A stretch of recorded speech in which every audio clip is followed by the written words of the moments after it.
মন্দির ঘরে তখন পাণ্ডবদের আতিথ্য গ্রহণ করতেছে, তখন ওরা ভিটারি তাই বলছে, কথায় বলে না পৌষ্টিক দিনে খানা দিনে এটা মহাভারতে কি বলছে, পৌষ্টিক দিনে কানাগুড়ি দিতে হয়। যখন এই দুর্বাসাকে কৃষ্ণ প্রশ্ন করলেন, আপনি এই এখন গভীরত্বে এই লোককে কেন কোথায় প্রসাদ দিতে এসে,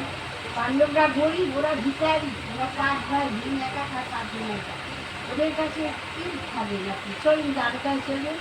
স্বয়ং তিনি লক্ষ্মী রাজা কাজে খাবেন। কাছে চলে গেল বলে কি যায় আসলাম একটাকে ঘুরে গেল, তখন বলছে তখন গিয়ে দ্রৌপদীকে বলছে, এই জন্য আগেকার মেয়েরা হাড়িতে কিছু শাক চাই ভিটা করে হাড়ি শূন্য করে খেতে না।